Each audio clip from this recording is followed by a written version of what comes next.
ಶಬರಿಮಲೆ ಶ್ರೀ ಅಯ್ಯಪ್ಪ ಸ್ವಾಮಿಯ ದೇವಾಲಯದಲ್ಲಿ ಹರಿವರಾಸನಂ ಹಾಡೋಕ್ಕೂ ಮುಂಚೆ ಅತ್ಯಂತ ಪ್ರಮುಖವಾದ ಅತ್ತಾಳಂ ಪೂಜೆಯನ್ನು ಮಾಡಲಾಗುತ್ತದೆ.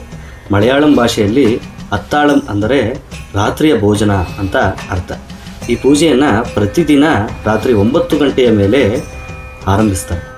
ಶಬರಿಮಲೆಯ ದೈನಂದಿನ ಪೂಜಾ ವಿಧಿವಿಧಾನಗಳಲ್ಲಿ ಈ ಪೂಜೆಗೆ ವಿಶೇಷ ಮಹತ್ವವಿದೆ. ಇದು ಸ್ವಾಮಿಗೆ ಅರ್ಪಿಸುವಂತಹ ಕೊನೆಯ ಮಹಾಪೂಜೆಯಾಗಿದೆ. ಈ ಪೂಜಾ ಸಂದರ್ಭದಲ್ಲಿ ಸ್ವಾಮಿ ಅಯ್ಯಪ್ಪನಿಗೆ ಬಹಳ ವಿಶೇಷವಾದಂತಹ ನೈವೇದ್ಯಗಳನ್ನು ಅರ್ಪಿಸಲಾಗುತ್ತದೆ. ಪುರಾಣಗಳ ಪ್ರಕಾರ ಸಾಕ್ಷಾತ್ತು ಪರಶುರಾಮರೇ ಅಯ್ಯಪ್ಪ ಸ್ವಾಮಿಯ ವಿಗ್ರಹವನ್ನು ಶಬರಿಮಲೆಯಲ್ಲಿ ಪ್ರತಿಷ್ಠಾಪನೆ ಮಾಡ್ತಾರೆ. ಹಾಗೆ ಸ್ವತಃ ಪರಶುರಾಮರೇ ಈ ಕ್ಷೇತ್ರಕ್ಕೆ ದೈನಂದಿನ ಪೂಜಾ ವಿಧಾನಗಳನ್ನು ರೂಪಿಸ್ತಾರೆ.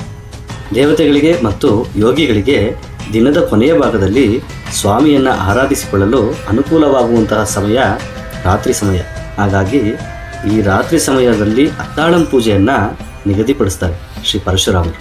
ಈ ಪೂಜೆಯಲ್ಲಿ ಅತ್ಯಂತ ಕುತೂಹಲಕಾರಿ ವಿಷಯ ಏನೆಂದರೆ ಸ್ವಾಮಿಗೆ ನೀಡುವಂತಹ ಕಷಾಯ ನೈವೇದ್ಯ.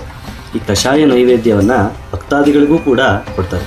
ಭಕ್ತರು ಕಾಡಿನ ವಾತಾವರಣಕ್ಕೆ ಶೀತದಿಂದ ರಕ್ಷಿಸಿಕೊಳ್ಳಲು ಇದೊಂದು ವೈಜ್ಞಾನಿಕ ಉದಾಹರಣೆಯಾಗಿದೆ. ಇದನ್ನು ಪಂದಳರಾಜರ ವಂಶಸ್ಥರ ಆಚರಣೆಗಳು ಅಂತ ಕೆಲವು ಹಿರಿಯರು ಹೇಳ್ತಾ ಇರ್ತಾರೆ. ಏನೇ ಆಗಲಿ, ಆ ಅಯ್ಯಪ್ಪ ಸ್ವಾಮಿಯ ಸೇವೆಯಲ್ಲಿ ಮುಳುಗುವುದೇ ಒಂದು ಅದೃಷ್ಟ, ಆನಂದ. ಭೂತನಾದ ಸದಾನಂದ ಸರ್ವಭೂತದಯಪರ ರಕ್ಷ ರಕ್ಷ ಮಹಾಬಾಹು ಶಾಸ್ತ್ರೇ ತುಭ್ಯಂ ನಮೋ ನಮಃ. ಯತ್ರ ಯತ್ರ ಶರಣಘೋಷ ಮಂತ್ರಂ ತತ್ರ ತತ್ರ ಅಯ್ಯಪ್ಪ ಸ್ವಾಮಿಯ ಅನುಗ್ರಹ. ನನ್ನ ಮನಸ್ಸಾಳುವ ಅರಸನೇ ಶರಣಮಯ್ಯಪ್ಪ.